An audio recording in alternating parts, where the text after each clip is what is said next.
پیارا قرآن ہمارا آنکھوں کا تارا، پیارا قرآن ہمارا آنکھوں کا تارا، دنیا میں آخرت میں اپنا سہارا۔ الحمدللہ رب العالمین والصلاة والسلام علی سید الانبیاء والمرسلین، اما بعد فاعوذ باللہ من الشیطان الرجیم، بسم اللہ الرحمن الرحیم۔ ناظرین اکرام، پڑھیے الصلاۃ والسلام علیک یا رسول اللہ، وعلی آلک و اصحابک یا حبیب اللہ، الصلاۃ والسلام علیک یا نبی اللہ، وعلی آلک و اصحابک یا نور اللہ۔ پیارے بچوں اور ایف جی این چینل کے ناظرین، پروگرام لیے حاضر ہو چکے ہیں پیارے بچے اور ہمارا قرآن۔ جیسا کہ پروگرام کے نام سے ہی واضح ہے، اس پروگرام میں قرآن سے ریلیٹڈ بہت ساری معلومات ہمیں فراہم کی جاتی ہے، اور اس بہت سارے دلچسپ قرآنی واقعات اور قرآنی چیزوں کے بارے میں ہمیں بتایا جاتا ہے، قرآن کس چیز کی طرف ہماری رہنمائی کرتا ہے، بہت سارا نالج ہم جو ہے نا اس پروگرام سے حاصل کرنے کی کوشش کرتے ہیں۔ ناظرین اکرام، آپ سے بھی گزارش ہے اول تا آخر اس پروگرام میں شرکت کرنے کی نیت فرما لیجئے۔ آئیے ایک درود پاک کی فضیلت سنتے ہیں۔ حضور سید عالم صلی اللہ تعالیٰ علیہ وآلہ وسلم ارشاد فرماتے ہیں، جو شخص مجھ پر 10 مرتبہ درود پاک پڑھتا ہے، اللہ تبارک و تعالیٰ اس پر 100 رحمتیں نازل فرماتا ہے۔ صلو علی الحبیب صلی اللہ تعالیٰ علی محمد صلی اللہ تعالیٰ علیہ وآلہ وسلم۔ ناظرین اکرام، دیکھیں درود پاک بندہ ایک بار پڑھتا ہے تو اللہ تبارک و تعالیٰ اس پر 10 رحمتیں نازل فرما رہا ہے، اور بندہ 10 بار درود پاک پڑھ رہا ہے تو اللہ عز و جل اس پر 100 رحمتیں نازل فرما رہا ہے۔ ہمیں بھی اپنا ذہن بنانا چاہیے اور کثرت کے ساتھ درود پاک پڑھتے رہنا چاہیے۔ آپ دیکھ رہے ہیں ناظرین اکرام، ہمارے ساتھ پیارے پیارے بچے موجود ہیں۔ کیسے ہیں آپ لوگ؟ خیریت سے ہیں؟ ماشاء اللہ۔ آگے کی طرف بڑھنے سے پہلے بچوں کا تھوڑا سا تعارف بھی لے لیتے ہیں۔ جی، اپنا اپنا تعارف کرائیں گے، نام بتائیں۔ محمد زبیر رضا قادری۔ زبیر بھائی آئے ماشاء اللہ۔ جی آگے مائک دے دیں ان کو ذرا۔ میرا نام محمد فیاض۔ محمد فیاض بھائی۔ میرا نام محمد ایان۔ محمد ایان بھائی ماشاء اللہ، کئی سارے پروگرام میں ہمیں دکھتے ہیں۔ آگے جی۔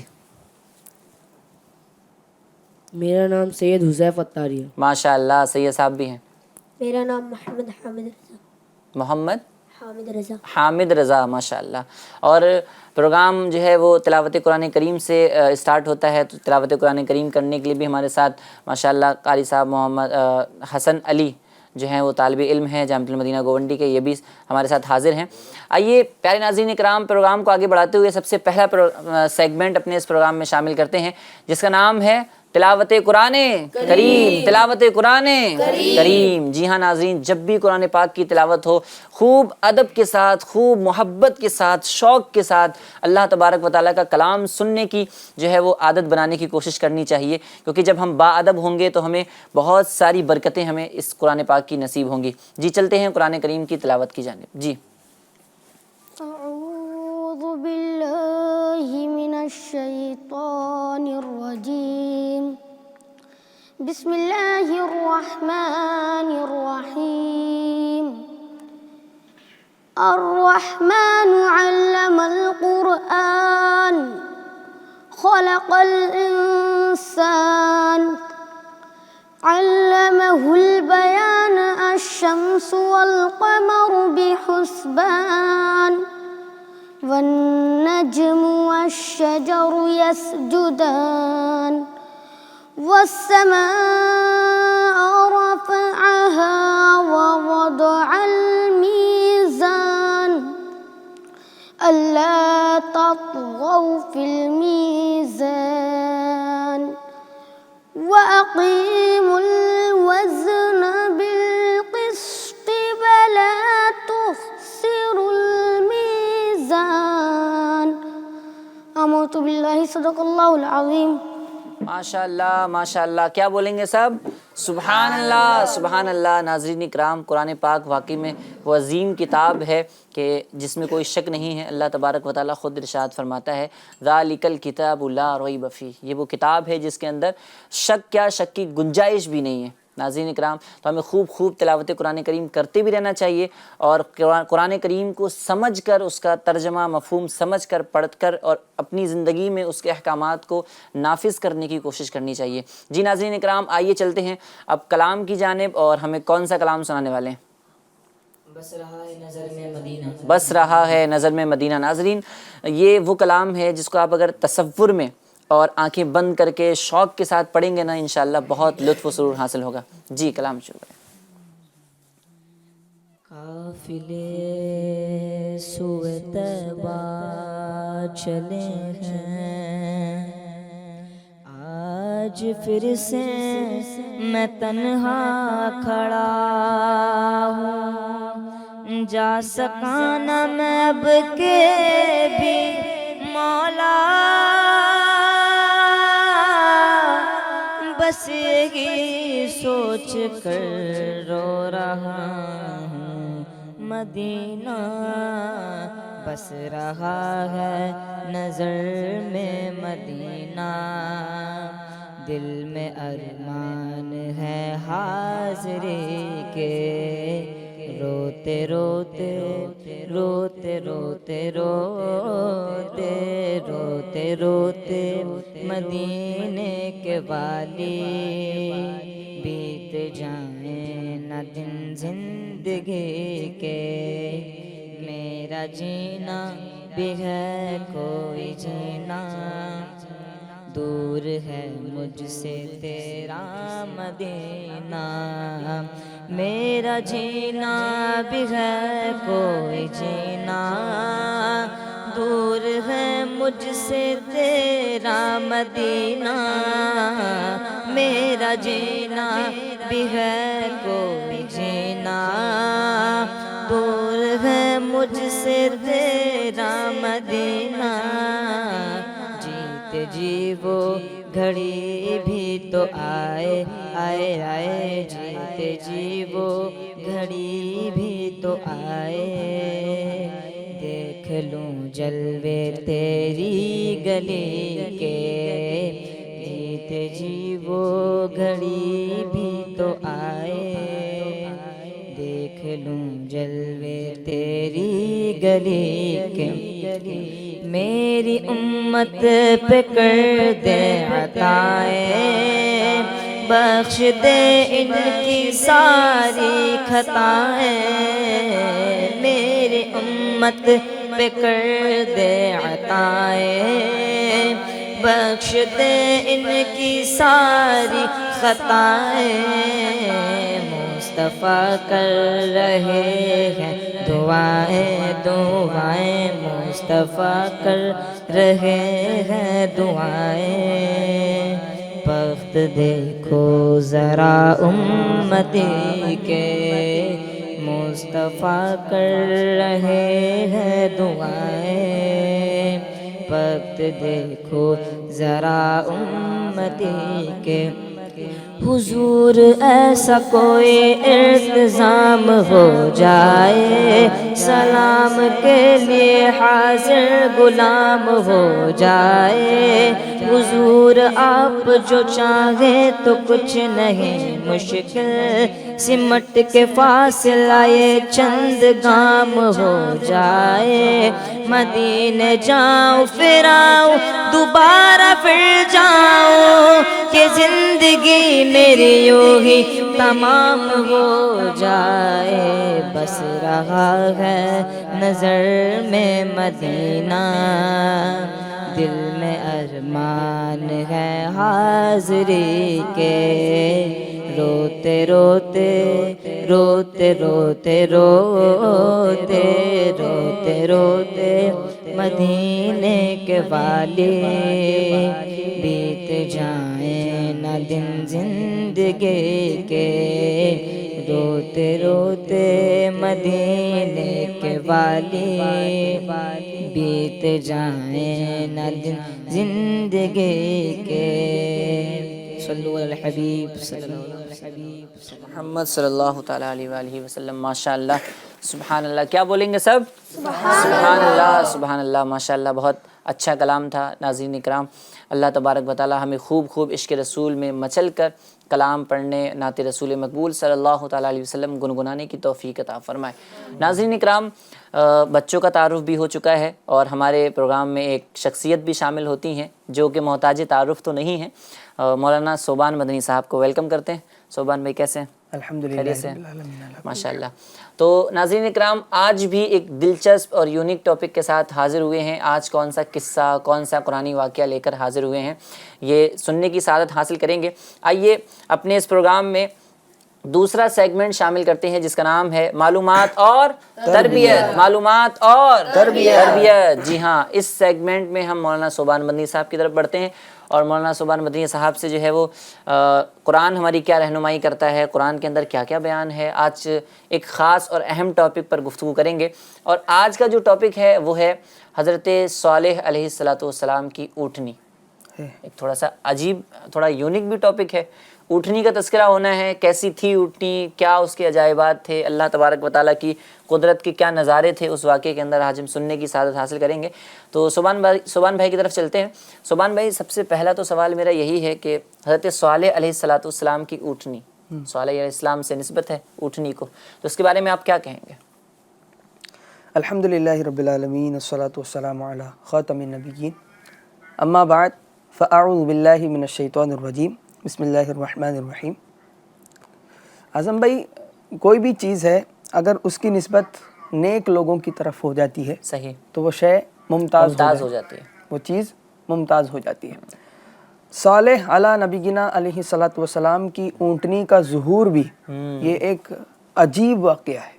کیا بات ہے، انشاءاللہ ہم آگے سلسلے میں انشاءاللہ سنیں گے۔ تو اعظم بھائی، پیارے بچوں اور FGN چینل کے ناظرین، عادت الہیہ یہ ہے کہ قوموں کی طرف انبیاء بھیجے گئے، یعنی مختلف قوموں کی طرف صحیح، انبیاء مختلف انبیاء کرام بھیجے گئے۔ کسی قوم کی طرف کسی نبی کو بھیجا گیا، کسی ایک قوم کی طرف کسی دوسرے نبی کو بھیجا گیا۔ تو یہ عادت الہیہ اس طرح جاری ہے۔ تو اسی عادت کے مطابق حضرت صالح علی نبینا علیہ الصلوۃ والسلام جو ہے، حضرت صالح علی نبینا علیہ الصلوۃ والسلام جو ہے، ان کو قوم سمود کی طرف بھیجا گیا۔ کس کی طرف بھیجا گیا؟ قوم سمود کی طرف۔ ان کو کس قوم کی طرف بھیجا گیا؟ قوم سمود کی طرف بھیجا گیا۔ قوم سمود بھی جو ہے اپنے آپ میں ایک خصوصیت کا حامل تھا، یعنی اس کے اوصاف کچھ الگ ہی تھے۔ انشاءاللہ ہم وہ چیزیں بھی سنیں گے۔ یہ عرب کا ایک قبیلہ تھا، عرب کا ایک قبیلہ تھا جو حضرت نوح علی نبینا علیہ الصلوۃ والسلام کے اولاد میں سے تھا، یعنی ان کا سلسلہ جا کر حضرت نوح علی نبینا علیہ الصلوۃ والسلام کی طرف جا ملتا تھا۔ حجاز اور شام کے درمیان ایک علاقہ تھا، ایک شہر تھا، اس شہر کے اندر یہ قوم سمود کے لوگ رہا کرتے تھے، قوم سمود بسا کرتا۔ صحیح، اس میں جو لوگ تھے، یعنی قوم سمود میں جو لوگ تھے، ان کی قد و قامت لمبی تھی، یعنی وہ لمبے ہوا کرتے تھے اور ان کی عمریں بھی زیادہ تھی۔ جیسے عام طور پر آج کل کے جنریشن کی جو عمریں ہیں، آج کل کے جو لوگوں کی جو عمریں ہیں وہ 60 سال، 70 سال، 80 سال، لیکن ان کی عمریں بہت لمبی ہوا کرتی تھی اور ان کی قد بھی کیا تھی؟ بہت لمبی تھی۔ یہ پہاڑوں میں بڑے بڑے عالیشان گھر بنا کر رہا کرتے تھے، پہاڑوں کو تراش کر اس میں عالیشان محلات یہ بناتے تھے اور ان محلات میں یہ رہا کرتے تھے۔ مال و دولت انہیں خوب میسر تھی، یعنی ان کے پاس خوب پیسہ تھا۔ ہاں، لیکن ایک پریشانی ان کو یہ تھی کہ ان کے یہاں پانی کی بڑی قلت تھی، پانی کی بڑی قلت تھی، یعنی پانی زیادہ ان کے قوم میں میسر نہیں تھا۔ جس طرح دوسرے قوموں کو پانی میسر تھا، بآسانی انہیں میسر تھا، لیکن اس قوم کو پانی کی قلت تھی، انہیں پانی زیادہ مقدار میں میسر نہیں تھا۔ یہ کیا کرتے تھے؟ پانی حاصل کرنے کے لیے کنویں کھودا کرتے تھے۔ ایک ہی چشمہ تھا، ضرورت کے حساب سے وہ چشمہ بھی ان کے لیے ناکافی تھا، یعنی وہ اس چشمے سے بھی ان کو جتنا پانی چاہیے ہوتا تو وہ پانی بھی انہیں کافی نہ ہوا کرتا, یعنی پانی کی ان کے یہاں پر بہت قلت تھی. تو یہ پتھروں میں تراش کر, جیسے کہ میں نے ابھی بتایا, گرمی کے موسم میں یہ الگ جگہ پر رہتے تھے, میدانوں میں یہ رہا کرتے تھے, اور سردی کے موسم میں یہ کیا کرتے, پہاڑوں کو تراش کر انہیں ان میں محلات بنا کر ان میں یہ رہا کرتے تھے, تاکہ یہ سردی سے کیا ہو سکے, محفوظ ہو سکے, سردی سے کیا ہو سکے, محفوظ ہو آج بھی سکے. ہمیں مطلب نظر آتے ہیں کچھ محلات جو پرانے زمانے کے ہوتے ہیں, جی. پہاڑوں کے اندر لوگوں نے جو ہے نا وہ پہاڑوں کو تراش کر وہ مجسمے وغیرہ بنانا, اور پھر جو اس کے اندر محلات وغیرہ بنانا. جی جی. تو یہ تو ان کے قوم کے حوالے سے بات ہو گئی کہ قوم کس طریقے کی تھی, ان کا تعارف ہو گیا. آخر واقعہ کیا تھا حضرت صالح علیہ السلام کی اونٹنی کے حوالے سے؟ جی, حضرت صالح علیہ نبینا علیہ الصلوۃ والسلام کو جیسا کہ میں نے پہلے بتایا تھا کہ قوم سمود کی طرف بھیجا گیا. تو اب چونکہ ان کی مہارت پتھروں میں نقش و نگار کرنا صحیح اور دیگر چیزیں بنانے میں یہ کافی ماہر تھے, تو انہوں نے مجسمہ سازی شروع کر دی.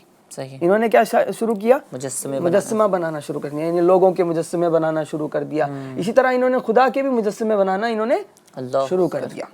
تو حضرت صالح علی نبینا علیہ الصلوۃ والسلام کو اس قوم کی طرف اللہ تبارک و تعالیٰ نے مبعوث کیا, بھیجا.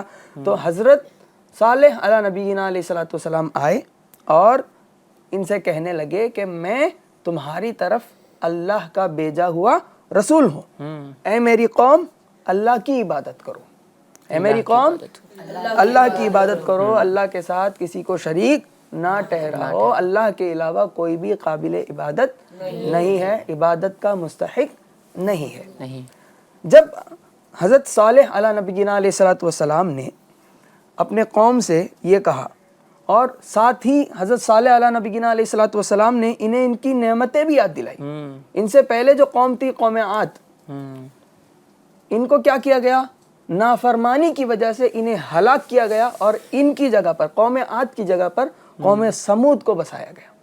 اللہ تبارک و تعالیٰ نے قوم عاد کی جگہ پر قوم سمود کو بسایا, قوم عاد کو ہلاک کر دیا گیا, اس کی جگہ پر قوم سمود آئی, اور ان کی ہلاکت کا سبب بھی اللہ کی نافرمانی تھی. تو یعنی انہیں ہلاک کر کے انہیں جو بسایا گیا, یہ نعمتیں بھی یاد دلائی گئی. حضرت صالح علی نبینا علیہ الصلوۃ والسلام نے یہ نعمتیں یاد دلائی اور کہا کہ اللہ کی عبادت کرو, اللہ کے سوا کسی اور کی عبادت نہ کرو, کیونکہ اللہ کے سوا کوئی اور عبادت کے قابل, لائق, مستحق نہیں ہے. جب حضرت صالح علی نبینا علیہ الصلوۃ والسلام اپنے قوم سے اس طرح کہنے لگے, تو اس میں ایک شخص تھا جندہ بن عمرو. تو وہ کہنے لگا کہ اگر آپ سچے ہو, اے صالح علی نبینا علیہ الصلوۃ والسلام, اگر آپ سچے ہو تو فلاں پتھر سے, ان کے لگاؤ جو ہے نا, ان کا شغف جو ہے نا وہ پتھروں میں, پہاڑوں میں ہی تھا. تو اس لیے جندہ بن عمرو جو تھا وہ کہنے لگا کہ اگر آپ سچے نبی ہو, اللہ کے بھیجے ہوئے اگر آپ سچے نبی ہو, تو اس پہاڑ سے, اس پتھر سے فلاں کوالٹی والی, فلاں صفت والی, فلاں کوالٹی والی آپ اونٹنی پیدا کر کے دکھائیں. اللہ اکبر. پتھر سے آپ اونٹنی نکال کر دکھائیں. جس طرح ہم پتھروں سے محلات بناتے ہیں, مجسمے بناتے ہیں, بہت ساری چیزیں ہم بناتے ہیں, تو اگر آپ اللہ کے بھیجے ہوئے پیغمبر ہیں, نبی ہیں, سچے نبی ہیں, تو آپ کیا کریں, اس پتھر سے, اس پہاڑ سے ایک اونٹنی نکالیں اور اس میں جان ڈالیں. یہ تو سبحان بھائی, یہ تو مطلب ایک عجیب ہی چیلنج ہو گیا, مطلب ایک عجیب ہی ڈیمانڈ ہوگی, کیونکہ ہم نے نارملی دیکھا ہے پتھروں سے پانی نکلتا ہے, دیگر چیزیں نکلتی ہیں, کبھی کبھی پیڑ بھی اگنے لگتے ہیں. انہوں نے نبی ہونے کا دعویٰ کیا تھا نا, تو اس لیے انہوں نے ویسے ہی ڈیمانڈ کی کہ آپ اگر نبی ہیں تو اس پتھر سے آپ اونٹنی کو, فلاں صفت والی, فلاں کوالٹی والی اونٹنی کو نکال کر دکھائیں. اگر آپ ایسا کرتے ہیں تو ہم آپ پر ایمان لے آئیں گے, ہم آپ کی بات مان لیں گے. صحیح. تو حضرت صالح علی نبینا علیہ الصلوۃ والسلام نے ایمان کے وعدے پر اللہ پاک کی بارگاہ میں یہ دعا گو ہوئے. انہوں نے ایمان کا دعویٰ کیا نا کہ اگر آپ اونٹنی نکالتے ہیں اس پتھر سے تو ہم ایمان لے آئیں گے. تو ایمان کے وعدے پر حضرت صالح علی نبینا علیہ الصلوۃ والسلام نے اللہ پاک کی بارگاہ میں دعا کی. تو جیسے ہی دعا کرنا تھا فوراً پتھر پھٹا اور اس میں سے ایک اونٹنی باہر آئی جو کہ حاملہ تھی, اور باہر آنے کے فوراً بعد اس نے اپنے ہی قد کے برابر, اپنے ہی جسم کے برابر اتنا ہی بڑا اونٹنی کو اس نے پھر سے جنم دیا.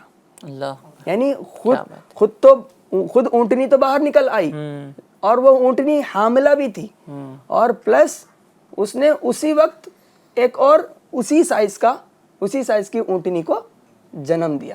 پیارے یعنی اسی بچوں اور سائز کے FGN اونٹنی چینل کو کے ناظرین, جنا. یہ کافی دلچسپ واقعہ ہے, سننے میں بھی مزہ آ رہا ہے, آگے سنیں گے انشاءاللہ. لیکن ناظرین اکرام, آپ جو ہے نا, آپ کے بچے اگر ادھر ادھر ہیں تو ان کو جو ہے FGN چینل کی اسکرین کے سامنے بٹھا دیں. دیکھیں قرآن میں ذکر کیے گئے واقعات یہاں پر جو ہے وہ تعلیم فرمائے جا رہے ہیں, بتائے جا رہے ہیں. تو قرآن کی نالج ہم سب کو سیکھنا ضروری ہے, اور یہاں پر بھی بیٹھے بچے ماشاءاللہ بڑے غور سے سن رہے ہیں. ان سے بھی سوالات ہونے, اور ہو سکتا ہے آپ سے کوئی سوال ہو جائے اسی کانٹینٹ سے ریلیٹڈ, تو آپ نے جو ہے نا توجہ سے سننا ہے. جی صوبان پھر کیا ہوا؟ یہ معجزہ دیکھ کر جندہ بن عمرو جو تھا, جس نے مطالبہ کیا تھا اس معجزے کا, تو وہ اپنے خاص لوگوں کے ساتھ ایمان لے آیا. اس اونٹنی کی کچھ خصوصیات بھی تھی, انشاءاللہ ہم اس کی طرف بھی بڑھنا ہے. یہ اونٹنی انشاءاللہ عز و جل جنت میں جائے گی. یہ اونٹنی کہاں جائے گی؟ جنت میں جائے گی. قرآن پاک میں اللہ نے اس اونٹنی کو اپنی طرف منسوب کیا, ناقۃ اللہ. کیا کہا؟ ناقۃ اللہ. اس اونٹنی کو اللہ تبارک و تعالیٰ نے قرآن میں اپنی طرف منسوب کیا. جی, یہ اونٹنی جو تھی, ہم نے ایک چشمے کا بھی ذکر سنا کہ ان کے پاس پانی کی قلت تھی, اور یہ ایک ہی چشمہ تھا جس سے یہ پانی حاصل کیا کرتے تھے. تو یہ اونٹنی جو تھی ایک دن تالاب کا پورا پانی پی جاتی تھی, اور اس کے دودھ سے سب سیراب ہو جایا کرتے تھے. یعنی اس کے تھن میں اتنا دودھ آ جاتا کہ اس دودھ سے سب سیراب ہو جایا کرتے تھے. اور اس کا سینہ جو تھا وہ 60 گز کا تھا. لوگ بھی لمبے قد و قامت والے تھے, کثیر عمر والے تھے.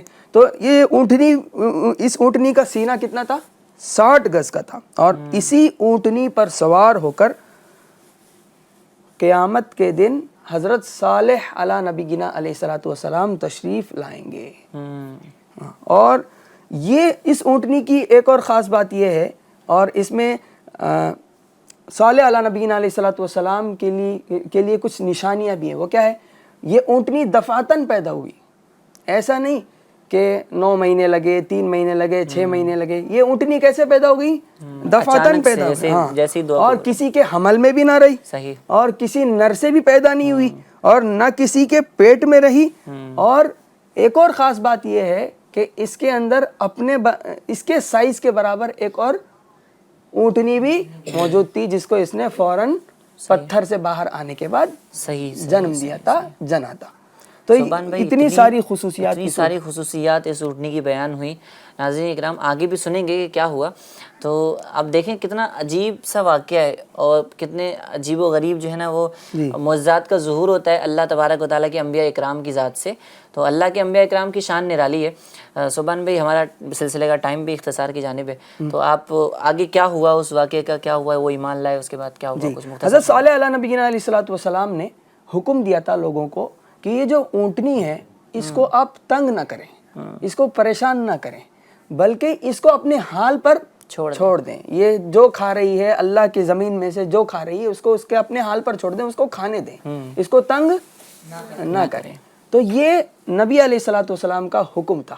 اگر کوئی تنگ کرے گا تو ہو سکتا ہے کہ اللہ تبارک و تعالیٰ اسے عذاب میں مبتلا کرے. یہ نبی پاک یہ جو ہے وہ صالح علی نبینا علیہ الصلوۃ والسلام کی طرف سے حکم تھا. اب اس دور میں اعظم بھائی ایک خوبصورت عورت رہا کرتی تھی جس کا نام صدوق تھا. مالدار تھی, اس کی لڑکیاں بھی کافی مالدار تھی. تو یہ اس اونٹنی کی طرف سب کی توجہ تھی, سب اسے اچھا سمجھتے تھے, تو اس کی وجہ سے کافی پریشان ہو گئی. یعنی اس کی طرف سے توجہ ہٹ گئی ہے نا. اور اس کے گھر پہ بھی کافی جانور تھے, ہے نا, اور اس جانور سے بھی وہ جلنے لگی اونٹنی کی وجہ سے. اونٹنی کی وجہ سے یہ